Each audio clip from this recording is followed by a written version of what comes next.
സർവോപരി നിങ്ങൾക്ക് ഗാഢമായ പരസ്പര സ്നേഹം ഉണ്ടായിരിക്കട്ടെ. കാരണം സ്നേഹം നിരവധി പാപങ്ങളെ മറയ്ക്കുന്നു. 1 പത്രോസ് എഴുതിയ ലേഖനം 4-ാം അധ്യായം 8-ാം തിരുവചനം.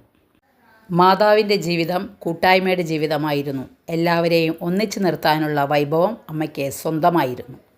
പക്ഷപാതമില്ലാതെ വിളമ്പാനും മുൻവിധിയില്ലാതെ സ്നേഹിക്കാനും കഴിഞ്ഞതാണ് അമ്മയുടെ കൂട്ടായ്മയുടെ രഹസ്യം. മക്കളായ നമുക്കും ഈ പുണ്യം അമ്മയിൽ നിന്ന് കടമെടുക്കാം. അവർ തനിച്ചിരുന്ന് പ്രാർത്ഥിക്കുമ്പോഴല്ല ഉദ്ധിതൻ അവരുടെ മുന്നിൽ പ്രത്യക്ഷപ്പെട്ടതും നിങ്ങൾക്ക് സമാധാനമെന്ന് ആശംസിച്ചതും. അവർ ഒന്നിച്ച് ഒരേ മനസ്സോടെ ജീവിച്ചപ്പോഴാണ് അവർ ദൈവിക സാന്നിധ്യം അറിഞ്ഞത്. കന്യകാമറിയത്തെ കൂടാതെ നാം രക്ഷ പ്രാപിക്കുക അസാധ്യമാണ്. കാരണം കർത്താവിൻ്റെ നിയമത്തിൻ കീഴിൽ രക്ഷ പ്രാപിക്കാത്തവർ പോലും അമ്മയുടെ മാധ്യസ്ഥത്താൽ രക്ഷിക്കപ്പെടും. വചനവായന എല്ലാവർക്കും മനസ്സിലായി കാണുമെന്ന് വിശ്വസിക്കുന്നു. വചനത്തിൽ വിശ്വസിക്കുക, വചനമനുസരിച്ച് ജീവിക്കുക. സർവശക്തനായ ദൈവം നമ്മളെ അനുഗ്രഹിക്കട്ടെ. വചനം ഇഷ്ടപ്പെട്ടെങ്കിൽ ലൈക്ക് ചെയ്യണേ. Okay, thank you.